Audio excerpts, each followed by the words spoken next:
Hello students, आप सभी का SR success to words channel में स्वागत है।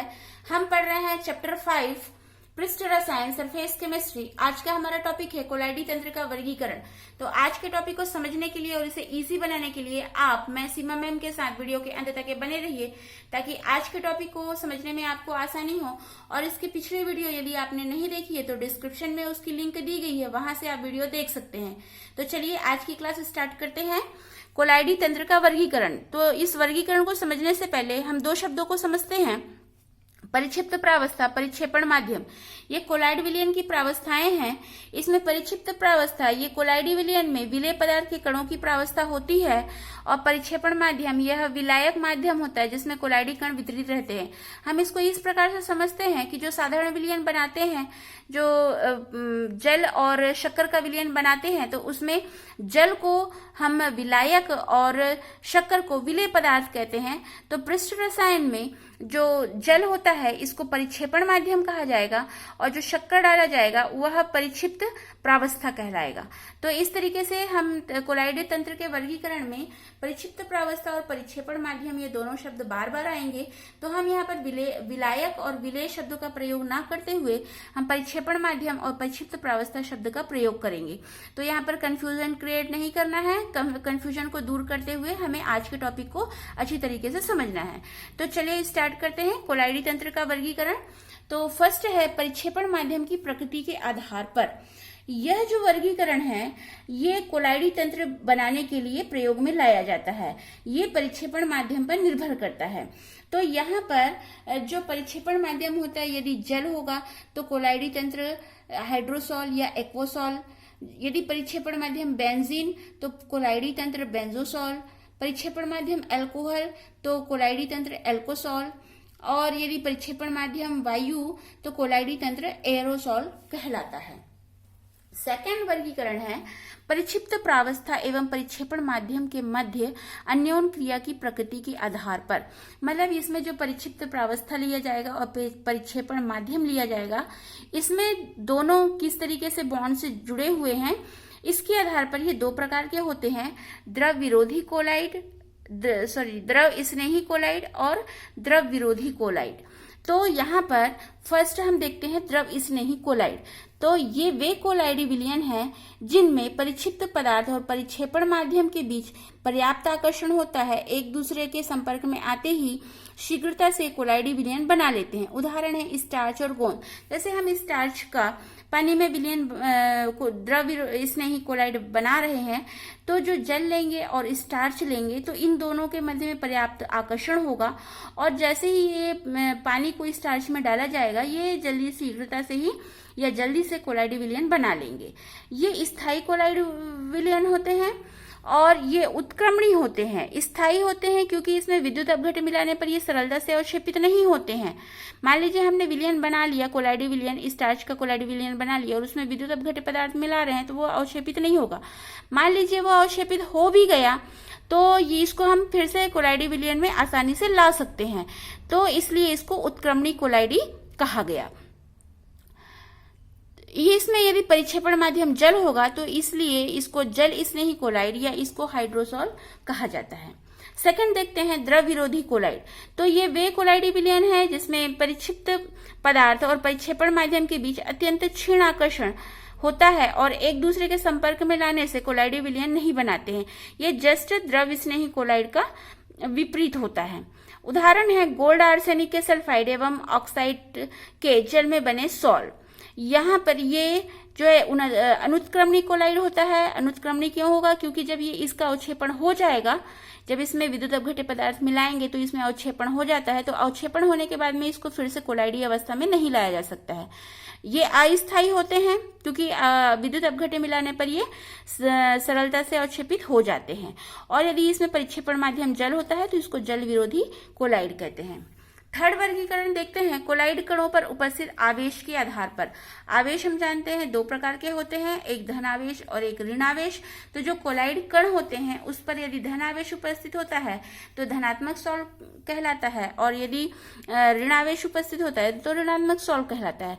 तो इस आधार पर ये दो प्रकार के हैं, धनात्मक सॉल और ऋणात्मक सॉल। धनात्मक सॉल वे कोलाइडी सॉल जिनके कणों पर धनावेश उपस्थित होता है, जैसे उदाहरण है आयरन हाइड्रोक्साइड और एल्युमिनियम हाइड्रोक्साइड, मेथिलीन ब्लू आदि। और ऋणात्मक सॉल वे कोलाइडी सॉल जिनके कणों पर ऋण आवेश होता है, ऋणात्मक सॉल कहलाते हैं। उदाहरण gold sol, silver sol, cadmium sulphide, arsenic sulphide के सॉल आदि। फोर्थ है कोलाइड कणों के आणविक आकार के आधार पर। जो कोलाइडिक कण रहेंगे इसका जो अणु का आकार रहेगा उसमें उसके आधार पर ये तीन भागों में बांटा गया है। फर्स्ट है बहुआण्विक कोलाइड, सेकंड वृहद आणविक कोलाइड और थर्ड है संगुणित या सहचारी कोलाइड या मीसेल। तो हम इसको एक एक करके देखते हैं। तो फर्स्ट देखते हैं बहुआण्विक कोलाइड। जैसे नाम से पता चल रहा है बहुआण्विक कोलाइड मतलब इसमें बहुत से अणु भाग लेंगे। तो हम इसको इस प्रकार से परिभाषित करते हैं कि वे कोलाइड कण जो 10⁻⁹ मीटर से या फिर उससे भी कम आकार के कणों के समूह से बनते हैं बहुआण्विक कोलाइड कहलाते हैं। ये जो समूह होते हैं इसमें अणु या परमाणु एक दूसरे से वैन डेर वाल्स बंध द्वारा जुड़े रहते हैं। तो इसका उदाहरण है गोल्ड के कोलाइडी विलयन और सल्फर के कोलाइडी विलयन। तो जो गोल्ड के कोलाइडी विलयन होते हैं इसमें अलग अलग आकार के कई परमाणु के समूह कोलाइडी कण के रूप में रहते हैं। इसी प्रकार से गंधक के कोलाइड विलयन में हजारों सल्फर 8 के अणु होते हैं, और इसमें जो सल्फर के कोलाइडी विलयन में सल्फर 8 की श्रृंखला परिक्षिप्त प्रावस्था में होती है और जल परिक्षेपण माध्यम में होता है। सेकंड है वृहद आणविक कोलाइड। जैसे नाम से पता चल रहा है वृहद आणविक यानी कि बड़े बड़े अणु भाग लेंगे। तो इस प्रकार के जो कोलाइड विलयन होते हैं इसमें बड़े बड़े वृहद अणु होते हैं। ये जो वृहद आणविक कोलाइड होता है इसके अंतर्गत द्रव स्नेही कोलाइड के जो उदाहरण हैं इसकी श्रेणी में आते हैं। तो उदाहरण में स्टार्च, प्रोटीन, सेलुलोज, गोंद आदि और बहुत से संश्लेषित बहुलकातें हैं जैसे रबर, नाइलॉन, पॉलीएस्टर, पॉलीएथिलीन आदि ऐसे वृहद आणविक कोलाइड के उदाहरण हैं। थर्ड देखते हैं संगुणित या सहचारी कोलाइड या मीसेल। तो ऐसे यौगिक जो कम सांद्रता पर प्रबल विद्युत अपघट्य की भांति व्यवहार करते हैं लेकिन अधिक सांद्रता पर या उच्च सांद्रता पर अनेक कणों के आपस में जुड़ने के कारण कोलाइड विलयन की भांति व्यवहार करते हैं। तो ऐसे कणों के समूह को मीसेल कहते हैं, और ऐसे पदार्थों को संगुणित कोलाइड या फिर सहचारी कोलाइड भी कहा जाता है। तो इसका अच्छा उदाहरण है साबुन, डिटर्जेंट। तो यहाँ पर हम मीसेल का बनना समझेंगे और साबुन प्रक्षालन की क्रिया को समझेंगे। तो जो मीसेल का बनना है, मीसेल के बनने में हम सबसे अच्छा उदाहरण है साबुन यानी कि संगुणित कोलाइड का बढ़िया उदाहरण सोडियम स्टेरेट या फिर साबुन। तो साबुन को रासायनिक भाषा में सोडियम स्टेरेट कहते हैं जिसका सूत्र C17H35COONA होता है। जब इसको जल में विलय करते हैं सोडियम स्टेरेट को तो ये सोडियम प्लस और C17H35COO- में विघटित हो जाता है। इसको हम RCOO- के रूप में भी लिख सकते हैं। तो यहाँ पर इसका एक ताप होता है जिसको क्राफ्ट ताप कहते हैं। तो जैसे कि मीसेल में हमने बताया अभी कि कम सांद्रता होने पर प्रबल विद्युत अपघट्य की भांति व्यवहार करता है और उच्च सांद्रता पर ये कोलाइड विलयन की तरह व्यवहार करता है। तो जो साबुन का जल में सांद्रण यदि 10⁻³ मोलरता से कम होगा तो ये प्रबल विद्युत अपघट्य की भांति व्यवहार करेगा, और यदि 10⁻³ मोलरता से अधिक सांद्रण पर ये मीसेल बना लेता है। तो यहाँ पर कहने का तात्पर्य क्या है कि मीसेल केवल एक निश्चित ताप से अधिक ताप पर बनता है जिसे क्राफ्ट ताप कहते हैं। और जो हर एक मीसेल सिस्टम होता है इसका एक अपना क्रांतिक मीसेल सांद्रण या फिर CMC जिसको कहते हैं या फिर क्रिटिकल मीसेल कॉन्सेंट्रेशन कहते हैं होता है। तो जिस सांद्रण के ऊपर वह मीसेल की भांति व्यवहार करता है वह उसका क्रांतिक मीसेल सांद्रण या क्रिटिकल मीसेल सांद्रण या जिसको क्रिटिकल मिसेल कॉन्सेंट्रेशन या CMC कहते हैं। तो जो साबुन का CMC की वैल्यू होती है ये 10⁻⁻4 से 10⁻³ मोल लीटर इनवर्स होता है। मिसेल बनाने में 100 या उससे अधिक अणु भाग लेते हैं। तो मिसेल तंत्र में हमने इसमें साबुन का उदाहरण देखे। साबुन के अलावा अपमार्जक भी होता है जिसको सोडियम लॉरेल सल्फेट भी कहते हैं। तो यहाँ पर हम साबुन प्रक्षालन की क्रिया को समझते हैं।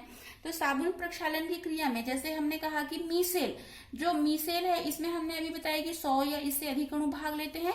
तो यहाँ पर ये जो संयुग्मित कोलाइड को दिखा रहा है।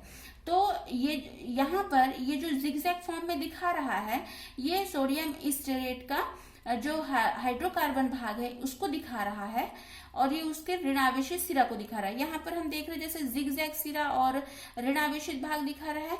तो ये जब हम इसको पानी में घोलते हैं तो हमने बताया कि ये Na+ और C17H35COO- में विघटित होता है। तो ये जो RCOO- है तो इसमें R जो है हाइड्रोकार्बन का भाग है, तो इसको हम साबुन का कार्बोक्सिलेट आयन कहते हैं। तो यहाँ पर ये साबुन का कार्बोक्सिलेट आयन को प्रदर्शित किया गया है जिसमें ये कार्बन 17 है, हाइड्रोजन 35 है और यहाँ पर COO- को प्रदर्शित किया गया है। तो ये जब ये जो संरचना है ये एक साथ संगुणित होती है, यानी एक साथ मिलती है 100 से अधिक की संख्या में, तब ये मिसेल बना लेता है। ये संयुग्मित कोलाइड को दिखा रहा है, यहाँ पर ये मिसेल को दिखा रहा है और इसका तनुकरण करने पर ये COO- और Na+ को इस प्रकार से प्रदर्शित किया गया है। यहाँ पर हम इसमें कपड़े की धुलाई किस प्रकार से होती है हम इसको समझते हैं।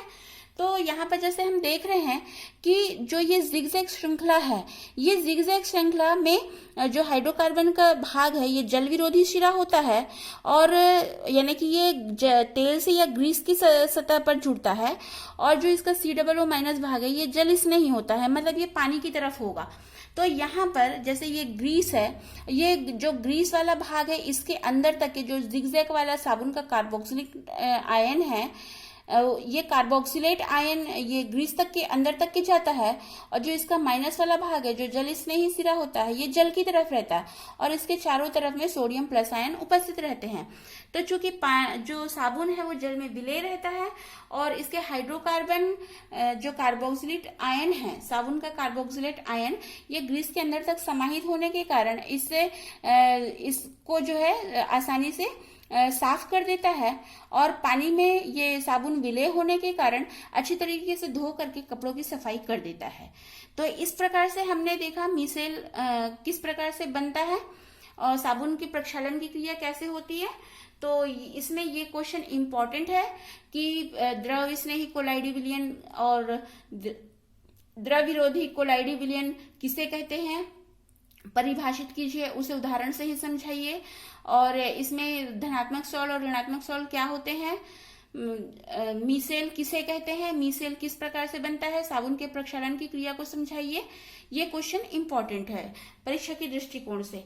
तो आज के टॉपिक आपको समझ में आया तो आप लाइक कीजिए, शेयर कीजिए और मेरे चैनल को फर्स्ट टाइम वॉच कर रहे हैं तो सब्सक्राइब कीजिए, बेल आइकन को दबाइए ताकि वीडियो की नोटिफिकेशन आपको सबसे पहले मिले और इंस्टाग्राम और ट्विटर पर मुझे फॉलो कीजिए। Thanks for watching this video.